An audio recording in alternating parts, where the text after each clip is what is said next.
Eu demorei muito a me tornar agência, porque eu fui muito como o Pedro. Eu tinha medo, assim, como é que seria, enfim. E eu fui muito cri-cri com todas as pessoas possíveis que vocês imaginarem para poder fazer tudo fechadinho, tudo correto. Então, resumo do que foi dito. Pix para o fornecedor funciona como um comprovante de que você pagou alguém. E o que eu faço para mostrar que aquilo foi um pagamento? Eu coloco na descrição do Pix. A descrição do Pix ela é útil para isso. Então, você pode colocar compra de milhas, Latam, reserva, tal. Acabou.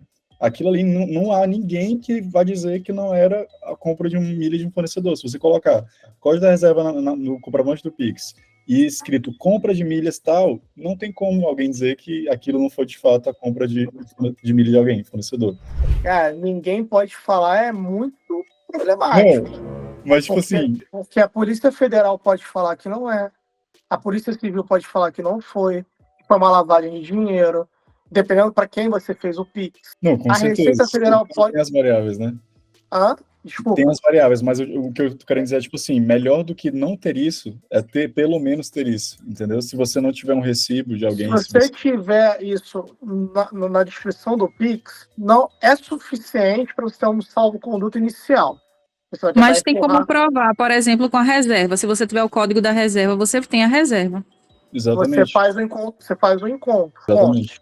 Só que se você tiver isso com um recibo, te dá 100% de segurança? Não. Mas é mais uma segurança. O grande problema é para quem você está passando o Pix. Como, assim, a gente acredita que nossas relações comerciais sejam com pessoas tão íntegras quanto a gente. A gente sempre imagina isso. Só que a gente não sabe o que é aquela ponta de lá. Quantos casos a gente vê de pessoas que às vezes a gente está negociando alguma coisa, ou pessoas que a gente nunca imaginava, e a pessoa depois se demonstrar ser o maior bandido possível. Eu tive exemplo do lado da minha casa. Um vizinho meu que eu conhecia a vida inteira, e o cara, depois eu descobri que ele era o maior ladrão de no Rio de Janeiro. Comprou o carro dele, cara? Pô, cara, pior que não. Então, o grande problema é que, assim, no Pix, eu vou demonstrar no Pix que o valor foi transferido para comprar passagens do Pedro. Beleza. Mas você não sabe o que o Pedro está fazendo do lado de lá. Então, se o Pedro estiver sofrendo uma fiscalização, dependendo da forma que foi colocada por você, se foi algo recorrente, a gente nunca sabe o que vem ainda do fisco.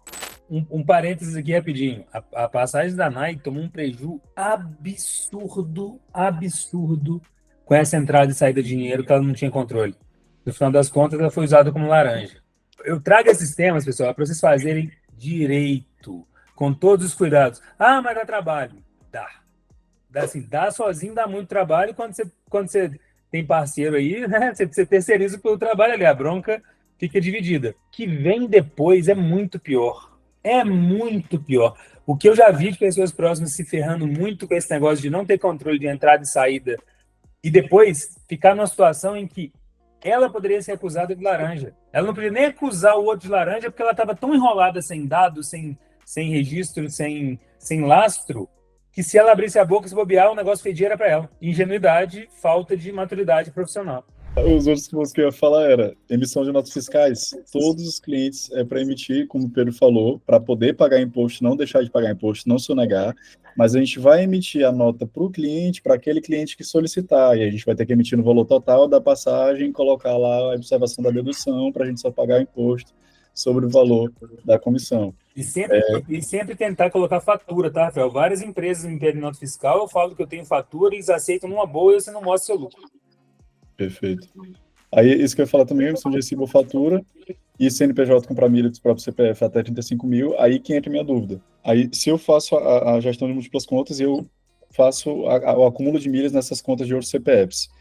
O ideal seria que eu comprasse as milhas para essas outras contas em cartões adicionais que eu gere nos CPFs delas, ou eu posso comprar as milhas para essas contas no meu próprio cartão pessoal. Qual seria, tipo assim, na minha cabeça eu acho que o ideal seria gerar um cartão adicional no nome, sei lá, do Ricardo, e aí eu gerencio a conta da Latam, da Azul e da Gol do Ricardo, e aí todas as compras de milhas que eu fiz para as contas deles foram nesse cartão adicional que eu gerei no CPF dele, e assim que eu fosse comprar as milhas do Ricardo, que eu gerencio, eu transferisse esse valor para uma conta bancária no nome dele também. O ideal seria isso. Se eu faço a gestão de múltiplas Melhor dos mundos. Melhor certo. Dos mundos. E sempre observando ali, porque assim, o Yuri ele é advogado, então a preocupação dele é sempre com a proteção jurídica do processo em si. Só que também, além da proteção jurídica, tem também os fatos contábeis que protegem o empreendedor sobre fiscalizações, enfim. Mas essa operação, Rafael, ela é super normal também, e você está gerenciando uma conta de terceiros. Aí esse terceiro te vende essas milhas, e você quer repassar esse valor para ele, você pode pegar essas milhas que ele te repassou e pagar para a conta CPF dele. Mas aí, no caso, Assim, como no caso sou eu que estou gerenciando, eu tenho que abrir uma conta no CPF dele para poder fazer essa operação, né?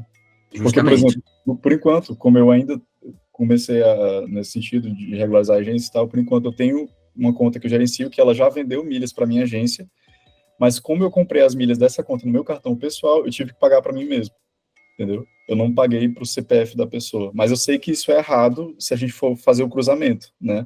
O certo seria gerar um cartão adicional CPF dessa pessoa, e na hora de fazer o Pix, também fazer um Pix para uma conta bancária de CPF de titularidade dela, né? Pode ser até uma conta digital, que seja criada somente para isso. Perfeito, perfeito. Porque assim, cara, a conta, ela é muito simples. Se você comprou as milhas de uma pessoa física, essa pessoa física recebeu dinheiro por essas compras, a transação tem que ser do seu CPF para o CPF dela. Mas se essa pessoa vendeu essas milhas para o seu CNPJ, você vai repassar o valor do CNPJ para a conta PF dessa pessoa. A transação ela é bem simples. E o que a Dandara falou, com muita propriedade, na questão da proteção, né, quando você faz um Pix para uma conta física, é você ter ali os dados do pacote, né? As informações, talvez, do hotel, as informações, talvez, de uma empresa aérea. Tudo isso para juntar dentro desse processo, para ter esse controle que o Pedro tanto fala. Que se você tiver o controle de tudo que você faz, das suas operações, cara, vai sofrer fiscalização? Pode sofrer. Vai sofrer notificação? Pode sofrer, porque as operações, elas chamam a atenção da Receita Federal por conta das movimentações financeiras para lá, financeira para cá, isso chama atenção. E uma outra coisa muito importante que eu falo aqui